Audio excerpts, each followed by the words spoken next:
Hey, what's good, everyone? You're back with Citywide Blackout, your home for music, movies, and more. I'm your host, Max Bowen.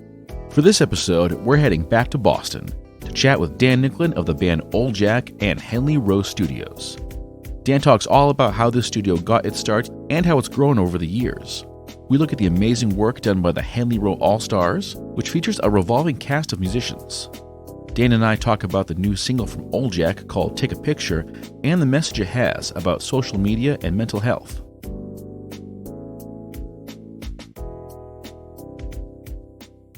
I'd like to start by just asking how this came about, how you came to be a studio owner. Well, I mean, I've always had a studio. This is I think we figured out it's the sixth one I've built. So, whether they were just home studios or, and this one, to be fair, is a home studio. I happen to have a garage that's, 1,600 square feet with 10-foot ceilings. So it sort of changed the game a little bit. And so it's always been a dream of mine. I've always loved producing records, making records. And so it just was when we moved in here, my wife and I moved in here, we moved out of Arlington where we had converted a smaller garage, but we had converted that into a recording studio. It just made sense to do it. And it's always been a dream of mine it's not a public studio. In other words, if I don't know you or you don't come to me through somebody or something, I'm not advertising, you wouldn't open the Yellow Pages, if that even exists anymore. The Yellow Pages. Sorry, I'm dating myself here. But yeah, no, you wouldn't scour the internet or search Google for Boston area studios and, Henley Row would pop up and you'd give me a call and say, hey, I'd like to book some time. It's more a studio for acts that I'm producing or co-producing or writing with, and that's really, that's kind of why no one had ever heard of it, and then all of a sudden everybody heard of a lot because I found myself with my hands in a lot of projects simultaneously. So it was sort of one of those moments where rather than just let it dribble out one at a time, hey, let's let the studio talk a little bit about what you guys are all doing too. Because everyone's going to do their own press anyway, so it's sort of extra press, right? And so we talk about a conglomerate or a group of musicians all releasing at the same time. Mm-hmm. And so that's probably why you hadn't heard of it, if that answers your question. Why all of a sudden you heard of it en masse. Exactly. Now, how long did it take to turn the garage into the studio? Because looking, you guys can't see this, but looking at the studio, it is a massive operation. Yeah, the good news is the garage was completely and totally bare bones when we moved in. So I think I had lived here. I moved in April, and we were in the middle of our residency at the Lizard Lounge in the first year we ran it, where we were doing the something new, something old, something new, something borrowed, something blue series at the Lizard with the OldJack residency last Saturday nights, and so we didn't really have time to build. So we were still rehearsing outside of the space, and I think we moved in April or March, and we started building August, and I think so the first thing that we recorded here was OldJack's last full length, which was Luck and Drive. We started recording that in January. I guess you'd say it took 5 or 6 months. I met with, when I first moved in, Bobby Logan came over from some studios, and we kind of sat out here for 2 hours or 3 hours and talked about what we thought it should look like. And then, how we could utilize the room and the space and the crevices. And then it was just start building, start putting up walls. And again, I had built, 5 other studios, never to the level of this one, but 5 other studios where, so I knew about soundproofing and I knew about materials and I knew about those things. And I built it all myself with the exception of the sheetrock on the ceiling. I brought a guy in for that. Okay. And the plastering, I brought a guy in for that. Okay. Now, you mentioned that none of the previous ones were to the scale of the one you have now. Yeah. I mean, just because I mean, I didn't have the space. I think if I'd had the space, I probably would have built them to the scale. Also, because of the scale, you know, I've always been accumulating gear, but because of the scale, it was like, okay, well, maybe we need to make the jump and start accumulating better gear. Like just sort of, okay, I have 8 pre's or 10 pre's that are really good, but I think we need really, really good, rather than, like, I mean, I had a Demeter tube pre and then, we moved up to API. Like, I mean, it was just one of those, like, let's like, progressively you make the jump. Okay. And that's kind of how it ended up being what it is now. Um, Man, moving must be so tough to take that whole thing apart.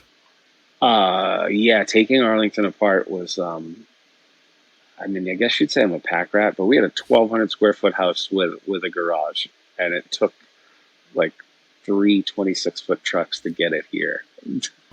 Dude, that's I mean, my wife will tell you, like, I have a speaker problem. Like, I have, I mean, there's pairs of speakers like everywhere. Like, if I find a good pair of speakers that were like awesome, and as a matter of fact, there's a pair of speakers right now for sale on Craigslist that it's killing me not to buy. They used to be at Longview Studio, and it's killing me not to like try to figure out how to buy them. Like, I mean, if money was endless, I probably would already have them, but it's not, so I don't. but oh yeah. I but I get. come across things like it's I come across things. Yeah. So, are you the type who's just like always looking for something to kind of tweak and improve and replace? My wife says I putter. And pretty much everything I do, like I just will walk around and like you know tweak something, fix something, touch something, like look at something. Constantly on the hunt for gear, constantly on the hunt for sounds. I mean, I'm the same when I listen to a record. Like I'm like, ooh, what was that? Like like what instrument is that? Like like what makes that noise? And pretty much, I guess curious. I guess I'm curious. That's a good thing. I like that. Now, of course, this past year has been a brutal one for studios. So many had to close down for so long, and even when they Yeah, reopened, it was usually under strict circumstances. But given that yours was in your home and you kind of get to pick and choose who you work yeah. with, did you have to close down at all, or were you able to kind of keep things going? Well, I mean, let's. I mean, we should clarify here that my studio. I had a studio in Alston in 2001, 2002. We mainly did hip hop. We did a couple bands, like Miss Pigeon, the Halogens, like. But um, if I name dropped the hip hop guys, you'd know them all, right? Like all the original Boston guys. And there was just a point in time where I was starting to get a lot of work, and I ended up taking on this band that I really didn't like. Um, and I think I made the decision then that I didn't want to own a studio, like as my living, because I was super passionate about music, still am, and I just made a decision that I would, not pursue music as a profession, in from the studio perspective, in because I didn't want to ever have to be sitting there. Like I didn't want to ever have to like. I was just getting married. I didn't want to ever have to like take care of my wife and do a session that made me hate music.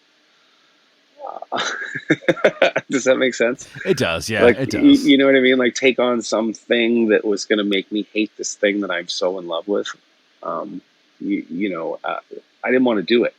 Um, so, to answer your question, that was a roundabout way of saying no. I didn't have to shut down, but I didn't need to keep it open to pay the bills either, right? So, because I have a full time job that I'm incredibly dedicated to and have been at for 20 some odd years, and it lets me do both, so I didn't have to shut down, but it also was an incredibly creative time. Like, so many projects came out of that, out of people not having gigs to go play and not having rehearsals to go do and not having, where you could send somebody something, they'd be like, yeah, I'll work on it tonight,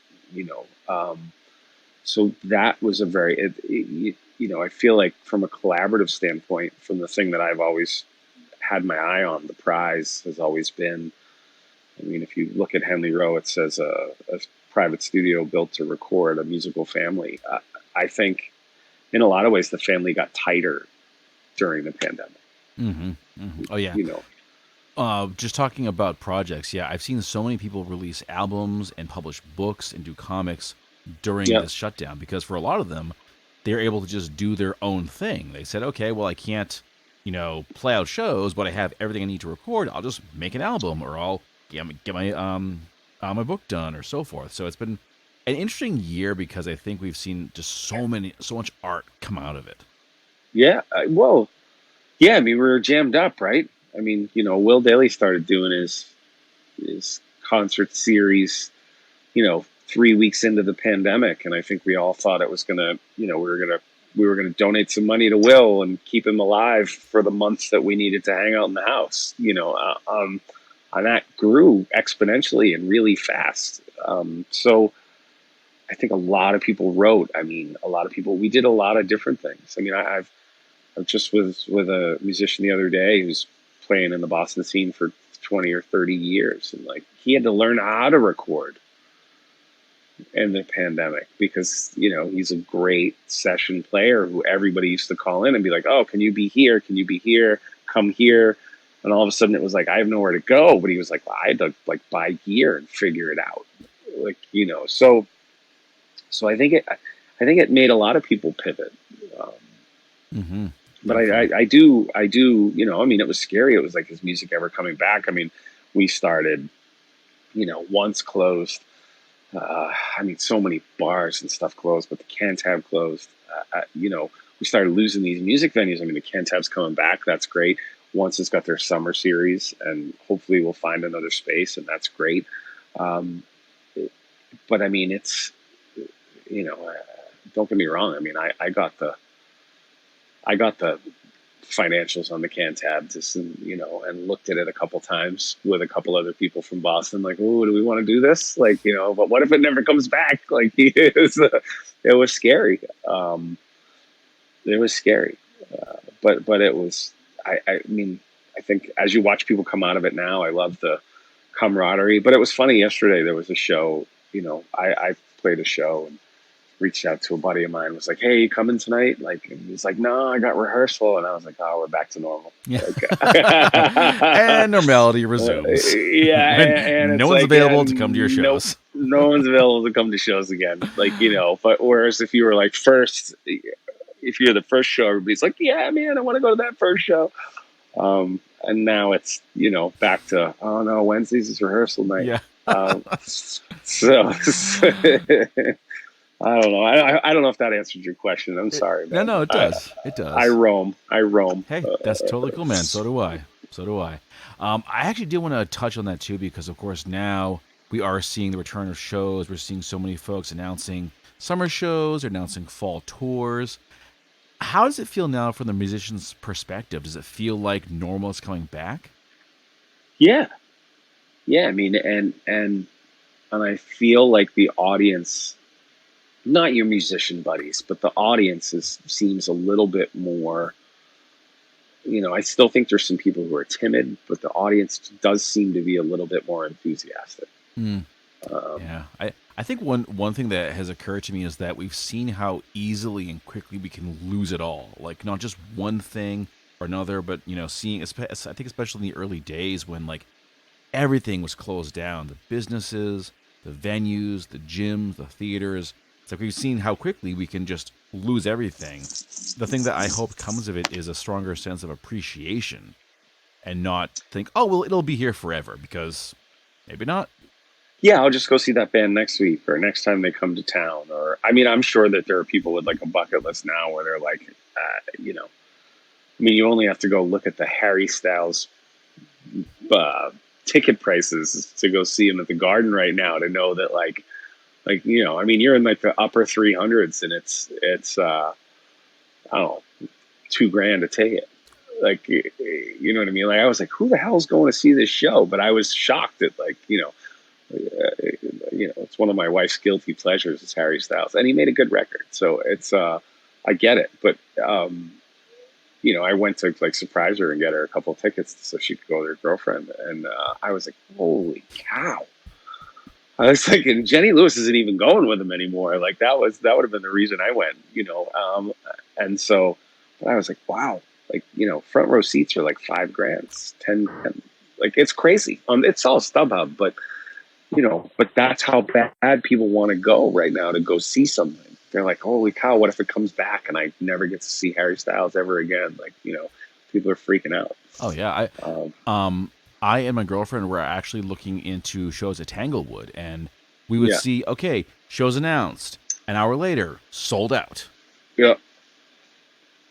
Yeah, absolutely. I mean, we're doing our Newport Nights show, but I mean, the Newport shows, even though they're on a slightly different format, kind of spread out. I mean, the actual folk shows sold out instantly, just like they always do. So I think there's some enthusiasm that, especially for the things that like people like Newport is something you did every year if you went to Newport.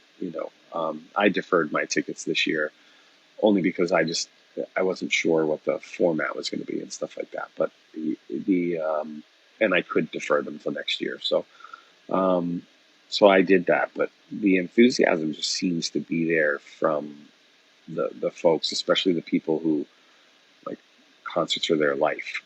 I mean, I think about what my buddy like Bob McAdam's been doing like all year.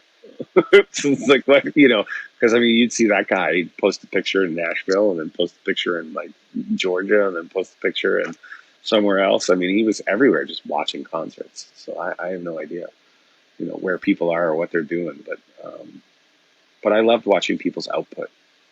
Oh yeah, yeah, and it's so cool to see the excitement too. Like I just saw an announcement from Jeannie Santiago that she's doing a show in August, I believe, as part of Once's summer series.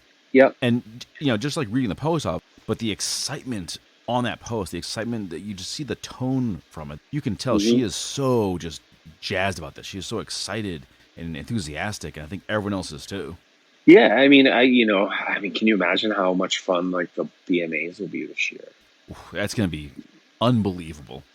Like, do you know what I mean? Like how amazing that'll be. I mean, Paul must be chomping at the bit to announce and get the ticket link up. I mean, it's going to be that's going to be gone in a flash. Yeah, it'll be huge, Absolutely. And it'll be a good time. Like all of us together, like celebrating like the way that we should be. Exactly. Yeah. You mentioned earlier that some folks are a little timid, and certainly well within their rights. If people don't know, if people don't feel like going out, they shouldn't feel pressure to do so. But from the Boston music scene, from the community, are there some folks who are thinking maybe I'll wait until like October or when things are a little more settled? I don't know that I think the Boston scene is, from everything I'm seeing, I think people are ready. But I mean, we're lucky. I mean, we happen to live in a part of the country where people are vaccinated. Most people embrace the vaccination. We had availability to the vaccination, and so, I mean, when you read the statistics on people coming to Boston right now, because like tourists, because they're like, well, that's a safe place to go. Like everybody's vaccinated, So I think I'm seeing less of it. I mean, I remember a month ago, though, people were like, well, I'm not sure yet. I mean, I'm still seeing a lot of people saying, oh, well, I got back together with the band for the first time. I mean, we're still waiting for OldJack to get a rehearsal down, and get us back into a room. I mean, we had one of our last members to get his final vaccination was like early June. So like we just kind of crossed the threshold on the last guy. So, now it's about getting back together again, and start prepping for Newport. So, which is our first comeback show. Oh, cool. I wanted to jump back just for a bit to Henley Row because I read about the Henley Row All-Stars, which I got to say is such a cool concept. It's just this sort of like shifting lineup of people, and you put out some amazing music. Thank you, man. Oh, you're welcome. How did that all get started, though? Again, it's based on that musical family idea. I've had an idea for years to like do a studio songwriter thing on like Sunday afternoons where everybody just kind of comes in and somebody plays a song and we pick the best song of the day and just kind of run with it and record it. And just put it out that day. And it never really had a name. Um, I think I'm not really sure where Henley Row All-Stars came from. I mean, you can see we have hats now, right? Like so, like yeah, so Ah, very cool. the Henley Row All-Stars hat, and we have patches, and like we um, kind of embracing the idea. This song with my sister on it, the "Dry Eyes Bye Bye." We had recorded that in late 2019, and it was just kind of sitting around, and then when pandemic happened, I think it was the first couple weeks of pandemic, Chad Raleigh did nothing was really happening musically, but Chad Raleigh did the little ditty from the porch that ended up becoming Never Met a King. If you listen, I mean, that's one of my favorite songs I've ever been part of. But that melody just appeared and it was like, all right, let's do it. And then we got Chuck and Eric and Chad who play with Lisa.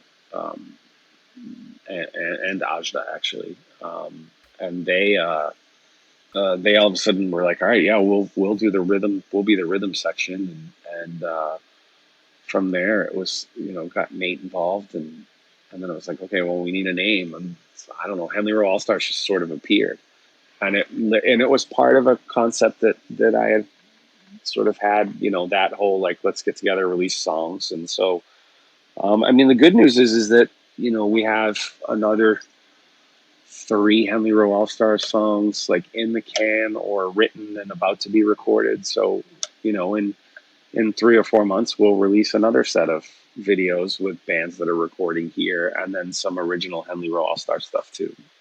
Okay. And we'll keep it going Nice, nice. because it's fun. I mean, but we were just like, all right, let's do videos. And so my sister filmed her part of the video, and she lives in the UK. So she did that over there and sent it back to us here. And Derek, who plays in OldJack, who does a lot of our video editing, he's the man. He edited it all up, and he did the Never Met a King video, and then he did the OldJack video for a picture, take a picture.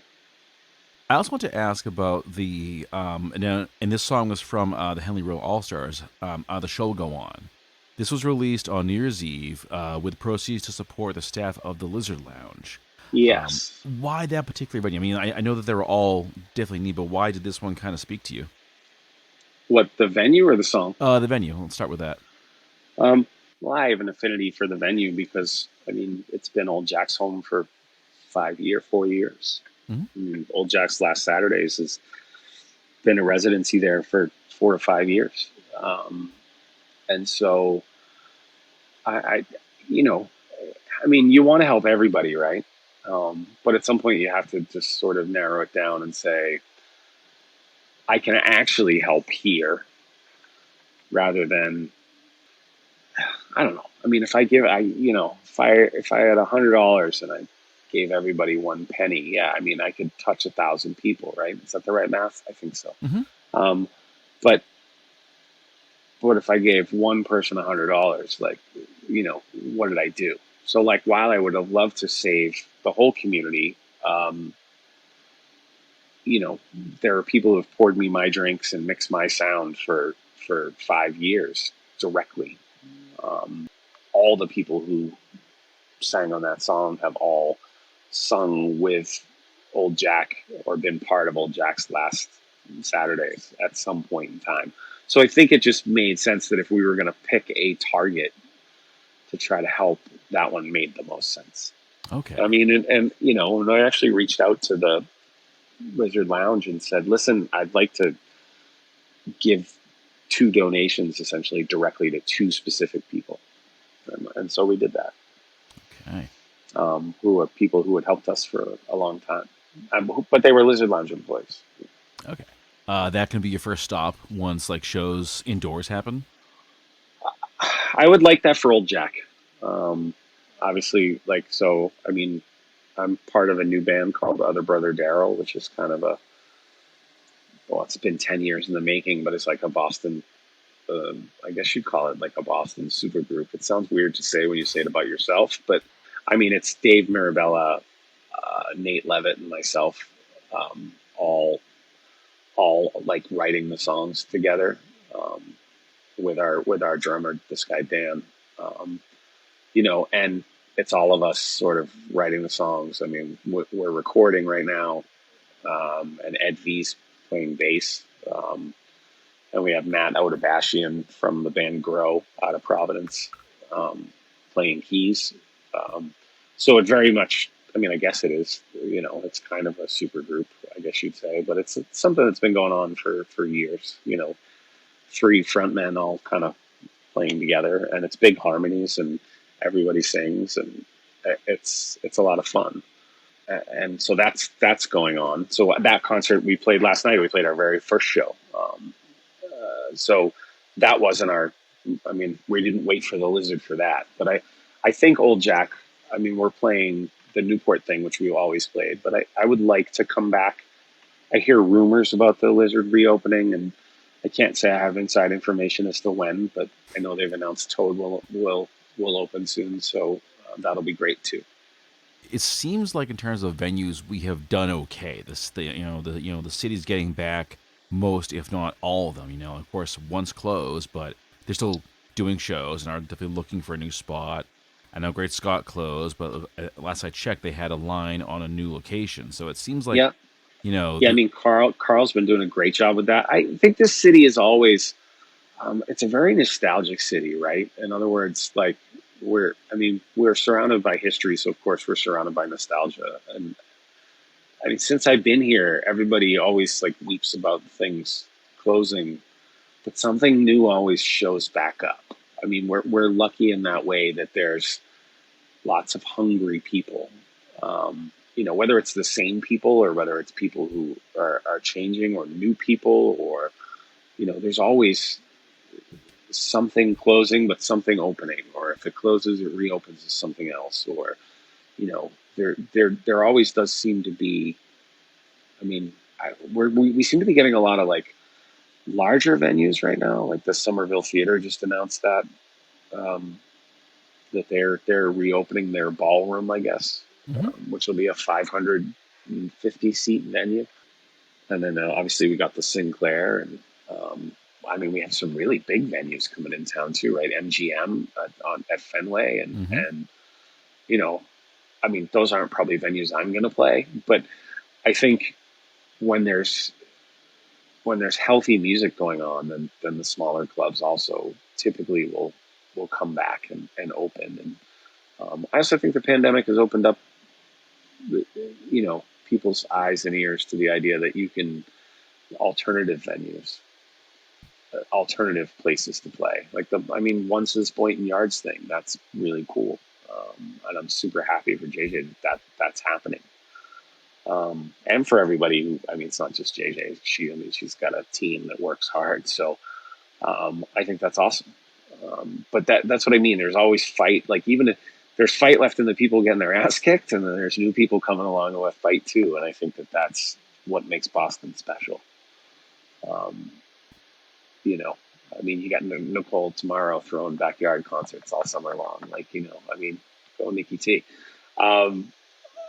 Just where there's a will, there's a way, I think. And so, but the city, I mean, look, I don't think anybody was sad about the bathroom at the Cantab, but the idea that they're going to reopen the Cantab without that bathroom is amazing. But Dan, the bathroom, come on, it's a legend.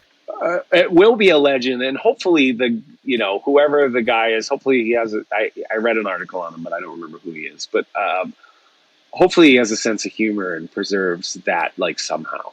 Like, do you know what I mean? Like, they must make like piss-smelled air fresheners or something. Like, what I mean? Sure you can find some of that. I'm certain. Hey, it's like you said, where there's a will, there's a way.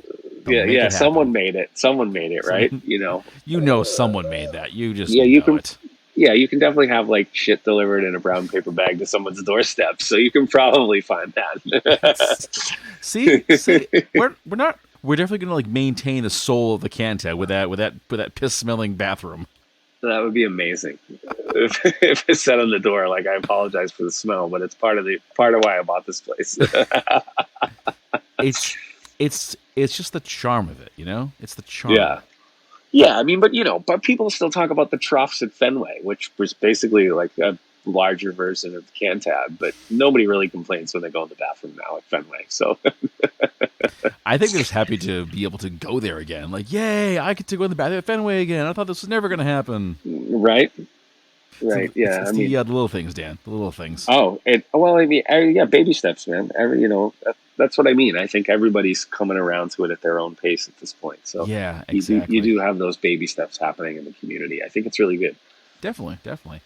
All right, let's talk about new music, specifically Yeah, OldJack's new single, "Take a Picture," which I gotta say I absolutely loved. And the video's it's a lot. It's definitely a lot. I get the feeling that there's like a lot of meanings there, and I'm not good at like parsing these things out. So, give us a yeah. walkthrough as to the story behind the song. Mental health, social media, um, just sort of. I guess it's. I had a friend call me the other day who was a really cool artist, like painter, and he called me up and he said, "I just want to tell you, you sent me this video a few weeks ago, and it's taken me a couple of weeks to wrap my head around it, but he's like, I want to congratulate you on making a really good piece of art. He's like, it speaks to your cynicism, it speaks to your sense of humor, it speaks to your uh, you know, wanting to talk about mental health. He said it just speaks to a lot of things about who you are as a person. And he was like, and you made it into a great song with a catchy hook and a fabulous video. And it was really nice of him to say that. I mean, it didn't really sink in until the next day. I called him up the next day and said, I really appreciate what you said yesterday. I was actually at a show. I went to go see Andrea Gillis and Abby Barrett play, and I got this phone call, and I was like, "Oh shit, I haven't talked to this guy in forever." So I ran out the door, um, and that was what he called me for. He had stopped to call and say that. So that was really nice. But the song is, the song is about sort of there's a visual in the middle of the song that says, like, you're sad, you pick up your phone, dopamine, you put your phone down, you're sad again. It's like a circle, like a vicious circle. Um, and um, and it's about opinions and the politics that you see on social media, and how people don't communicate with each other anymore. Opinions over facts, and, like, I don't know. And you just look at the lines. I mean, there's a line about the difference between the mirror and the window's a sill. It's basically like, you can't really. You're constantly looking out at me and projecting. But if I turned it around, like, you can't look at yourself and be honest. Like, and so there, it's sort of me just saying, like, and then at the end, it's like, it'll be okay, guys. Like, you know what I mean? Like, we're gonna be all right. But this social media thing is a problem. Yeah, And definitely. it's, and I mean, and I've lost some friends to who were very into social media and who posted daily and had long conversations, and all of a sudden we're gone, and you realize that it's like this endless pit, and it can take you anywhere it'll take you anywhere you want to go. And I think that that's really sort of dangerous, especially for somebody who is suffering from mental health. I mean, I'm somebody who suffers from mental health in some ways. Um, and so maybe it's autobiographical too. So it was an important song, and the words just kind of happened the way all Jack songs do. But the chorus, you take a picture to convince yourself it'll be okay. I think that probably comes from my hip hop roots. That's probably from Grandmaster Flash, um, New York, New York. Had to get a picture, couldn't make it on your own. Um, there's a line in I don't think it's the message. I think it's New York, New York. Um, had to get a picture, couldn't make it on your own. New York, New York. But yeah, it is. Which was one of my favorite groups growing up. But I think that line inspired the take a picture to convince yourself it'll be okay line. Well, talking about mental health, I know that some things can be difficult to talk about, and that's certainly one of them. But when it comes to putting it in your music, do you ever sort of like step back a bit from that? Do you think, do I actually want to put this out there? No, not in my music. I mean, if you went back through my catalog, there's probably 3 songs about suicide, if not more, um, that are "Deny Me Not" is written about wicked loneliness, which was a song I wrote the day I found out that like Dolores from the Cranberries had died. That I mean, if you go back and you listen to that song, that's a song we released as a single probably 2 years ago, just as a single. I mean, it didn't get a lot of attention, but it's very much about getting older and dealing with mental health and how it feels a little bit easier, but then something like happens, like Dolores dying, and it's a trigger for like, wow, this could happen to anyone. Like you never really outgrow it. You just learn how to live with it. Like, a sadness that exists within you. Um, so yeah, it's hard. It's hard, but it's not hard to write about. Like it's the escape. It's the, you know, the sing it out, I guess is the best way I could describe it to you. Like sing out, I was at the show I was at last night at one point on stage. I think I said, just put your heart on your sleeve and yell about it. That's probably why I don't find it impossible to sing about those things. Sorry if that was heavier than you thought it would be. No, no, no. Hey, you know, there's quite a lot of the old I've lost a lot of people to making the choice to disappear, family and other folks, and I and so like Deny Me Not's just about the position to like, don't deny me my right to disappear. And the thing is, I think it has to be talked about. I think it not a pleasant conversation. I think it's tough Yeah. to get that call from a friend who's going through this brutal time. You think, oh, geez, I don't know that I can handle this. But I think at the same time, it's gotta be faced, and it Well, doesn't. there's a lot of weight, right? I mean, it's a lot of weight. Yeah, yeah. I mean, and When you get that they, call from the friend saying, "I'm thinking of hurting myself," or "I want to disappear," you think, "Oh, yeah. geez, what do I say to this?" Well, yeah. I mean, I think the reason that so many people have so much trouble, like, and that the natural reaction is, what do I say to this? Is that I don't think anybody knows what the right thing to say is, and therefore, when it's hard to take on tasks that you feel like are hopeless, but it may just be that the person needed you to say, hey, they just needed to hear your voice. They just needed to talk to somebody. I mean, I have a friend who battled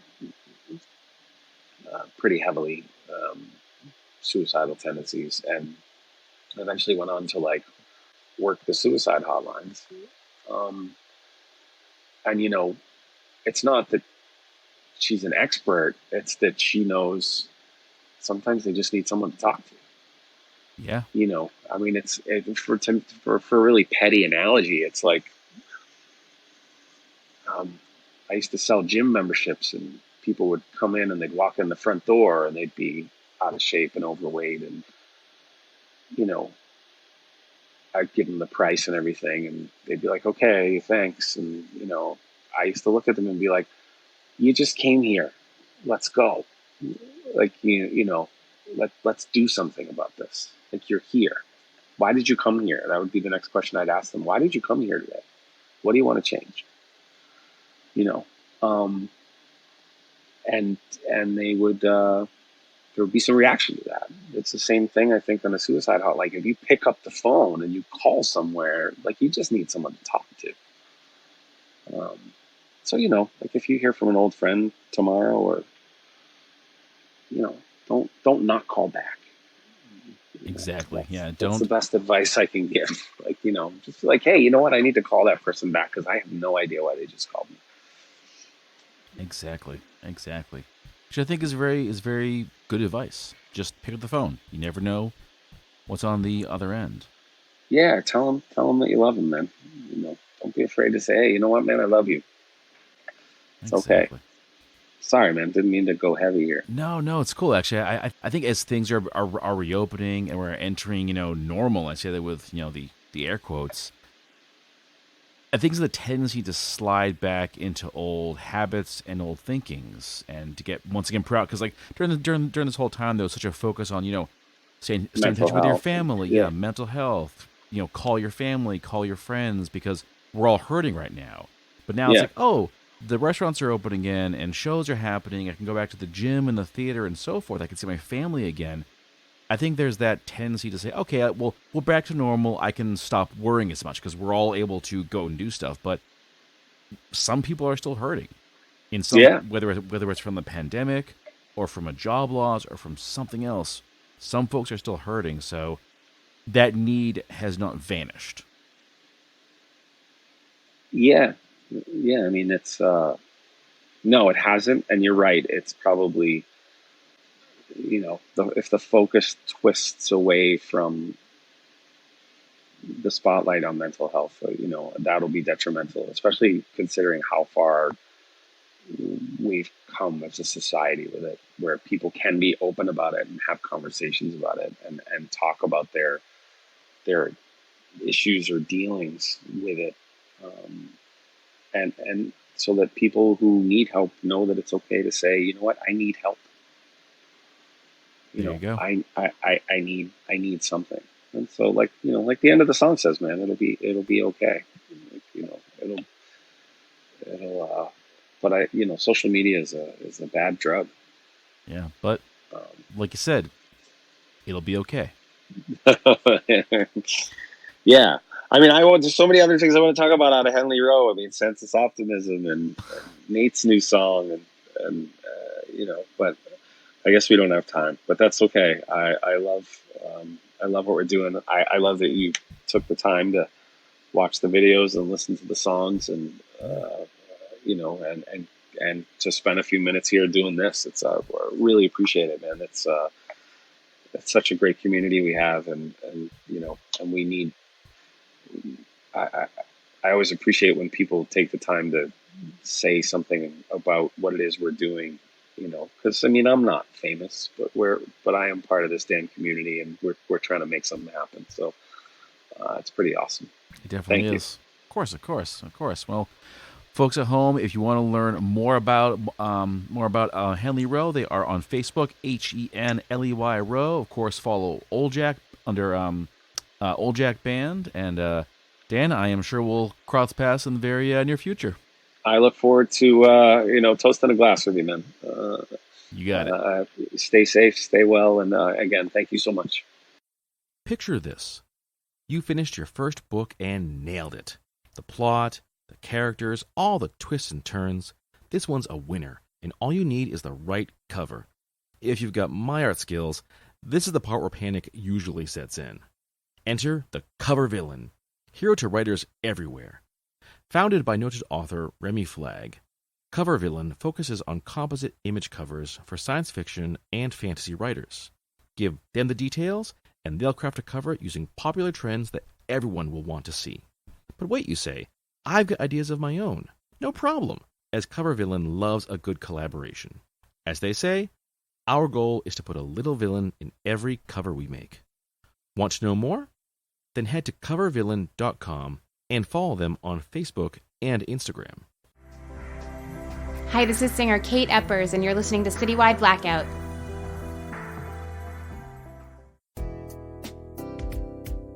All right, everyone, that brings this episode to a close. Big thanks to Dan for joining me. It is always a blast to reconnect with someone from Boston. Don't forget to follow the show on Facebook under Citywide Blackout, Twitter and Instagram under Citywide Max, and you can get at me at citywidemax@yahoo.com. Listen to the show wherever you check out podcasts, and every Saturday at 10 p.m. on Boston Free Radio. To close things out, I'm going to play the new song from OldJack called Take a Picture. As always, keep those ears open.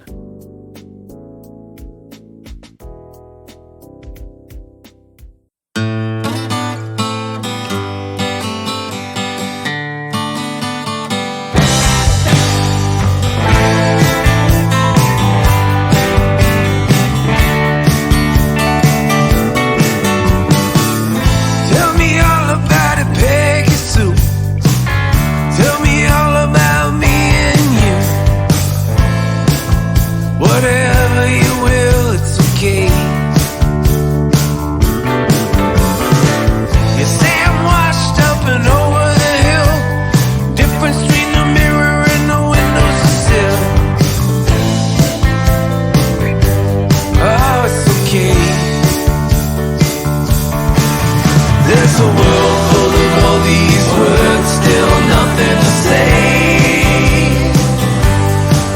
You take a picture to convince yourself it'll be okay. Tell me all about your compromise. Tell me all of your little lies. Whatever's on your mind, it's okay.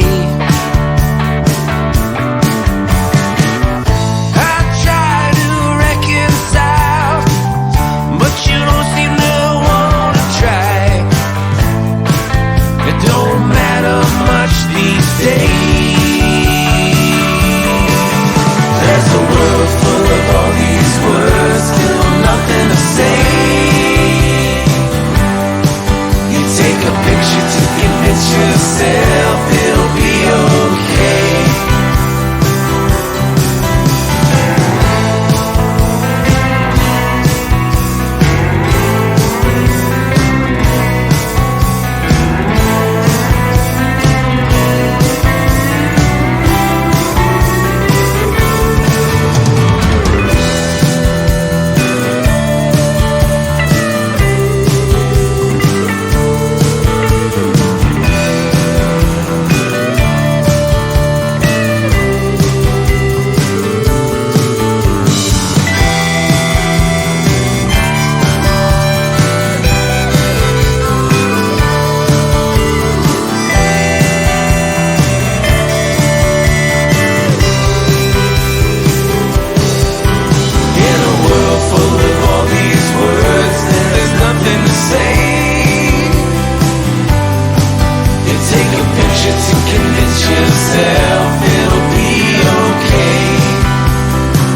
be okay. Take a picture to convince yourself